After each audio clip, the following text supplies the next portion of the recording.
A wise psychologist named Peter A. Levin once said, "The paradox of trauma is that it has both the power to destroy and the power to transform and resurrect." In other words, when people are exposed to trauma, we can either destroy our life and surroundings, or we can continue on and quote-unquote resurrect, as Levin had once stated. Timothy Finley and Mary Shelley have both created books that I believe reflect well upon this quote, mainly through the action of their protagonists.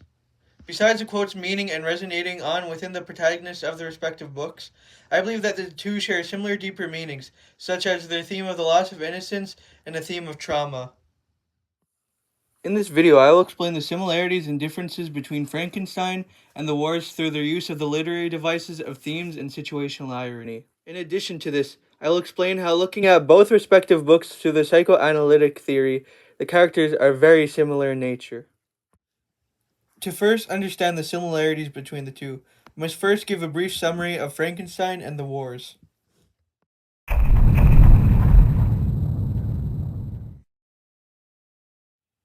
Frankenstein is a story about a man named Victor Frankenstein, who creates a monster who is unnamed and left by Victor to rot away. Because of this, the monster is left to fend for itself, but due to its hideous look, it is treated horribly by society.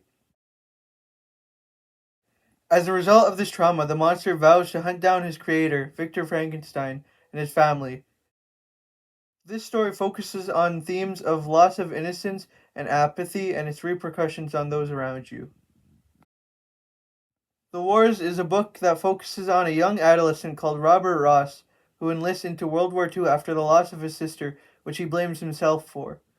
While he is at war, he makes many decisions that he regrets and experiences many traumatic events that leave him scarred and burning at the end of the book. This book focuses on a similar theme such as the loss of innocence.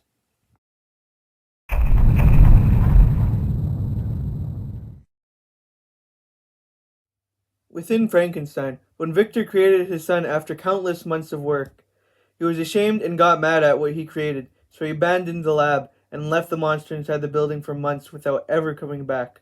The monster, which was physically an adult but still mentally a baby and did not know how to survive, was left to fend for itself and find a way out of the lab. This leads to one of the first experiences in the life of the monster being assaulted by a whole town when he was unaware of any wrongdoing. In the Wars, Robert Ross is traveling after being in the battlefield and takes a shower at a mental asylum bathhouse. But while he was getting ready, he is trapped in a cell and is violently raped by people which turn out to be his colleagues and fellow soldiers. These both utilize situational irony to convey the theme of loss of innocence because both characters were betrayed by the people who were supposed to look after them, and instead were actually abandoned by those people and attacked by them.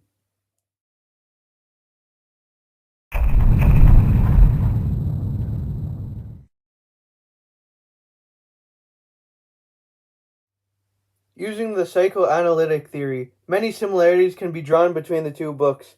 The aspect of this theory that draws the bridge between the two is the concept of the unconscious mind, which is what is at the back of someone's mind and the reason they may make a decision without knowing it. An example of this is bias. When Victor's mother dies in the story, this sparks his goal to attain immortality, and Victor claims that he wants to look for the cure so that he may save other people from the tragedy that he faced.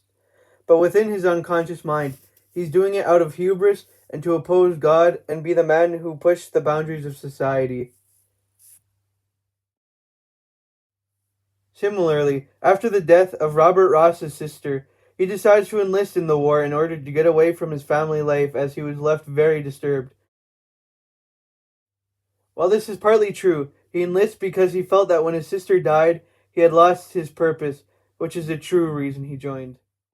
To summarize this connection, a member of their families had both died and they were sparked to pursue their respective goals, but their true reasons for doing it were not outright said and were held in their unconscious mind.